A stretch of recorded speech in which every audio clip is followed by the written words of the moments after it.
In the winter of 1860, Cambridge, Massachusetts, captures the essence of an American Christmas. Under starry skies and between snow-laden pines, proud New England houses push their way through a thick white blanket. Their yellow-orange windows, like Christmas candles, are reflected in the icebound Charles River. In the silence of falling snow, sleigh bells and laughter crescendo as the Longfellow family, bundled in winter wool, is whistled along behind glossy horses.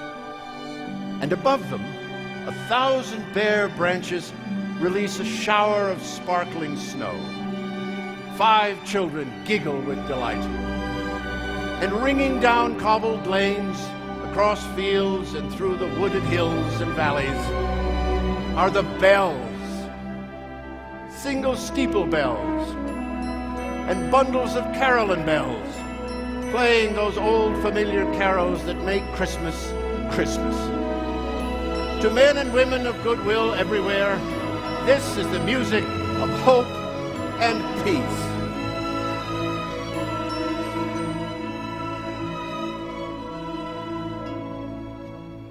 The following year, 1861, America will need that music to counter the drum and bugle of civil war. Rising from the strife are the plaintive songs of divided families. Songs for lively boys who steal off to war, and broken young men carried back to their homes, and too often on to early graves. Still, for the Longfellow family of Cambridge, summer comes as it always has. For the 5 children, outings to the seashore, long walks under leafy canopies, and happy hours in the family home seem to promise that this summer will not, cannot end.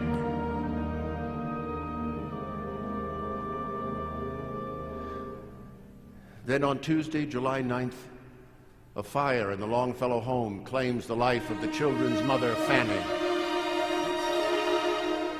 Trying to rescue her, her husband, Henry, is severely burned on his hands and face. 3 days later, Fanny, his beloved wife, is buried on the 18th anniversary of their wedding day, while he is confined to his bed, fighting to live, fighting to want to live. For Henry Wadsworth Longfellow, as one war rages without, another rages within.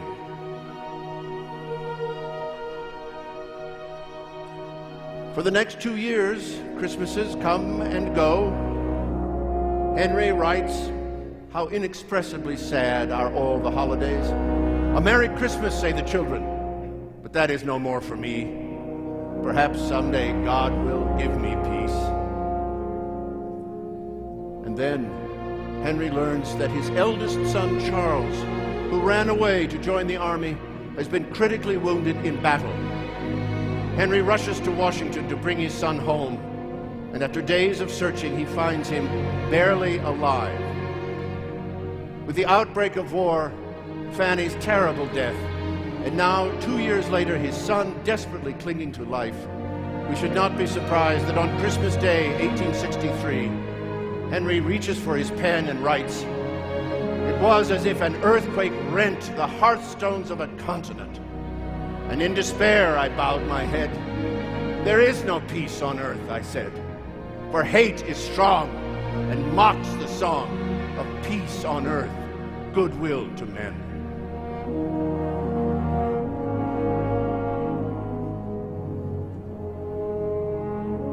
Reading his words today, we ask, when conflict rages and pain, grief, and loneliness overwhelm us, where is the music of hope and peace?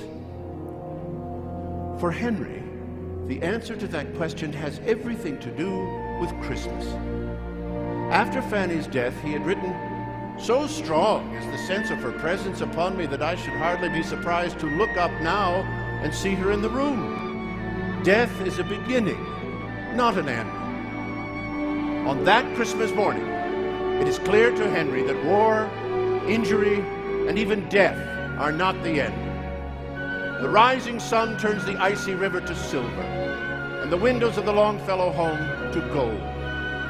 Henry's children, bundled in winter wool, are whisked past snowy fields, through wooded hills and valleys, along the road to home. They look up, blinking and giggling in the falling snow, and they hear the sounds that make Christmas Christmas. They hear the bells. From his desk, Henry hears them too. Renewed, he plunges his pen into fresh ink, joyfully drawing it across a sheet of snow-white paper.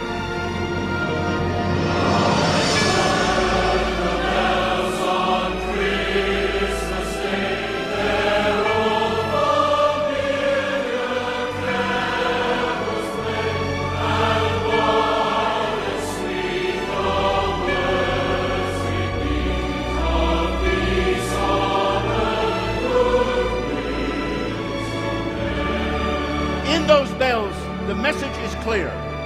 On Christmas Day, a child was born in a stable. Of that child, Henry writes, "Though in a manger thou draw breath, thou art greater than life and death."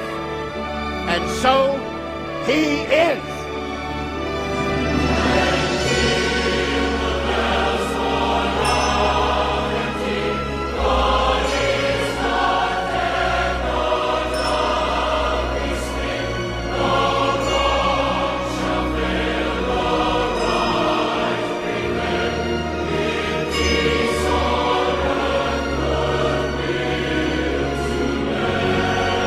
As the bells ring on, Henry dips his pen again and again. Because Christmas lives on, Fanny lives on, Charles lives on, a nation lives on, and we, each one of us, may live on as well in hope and peace forever.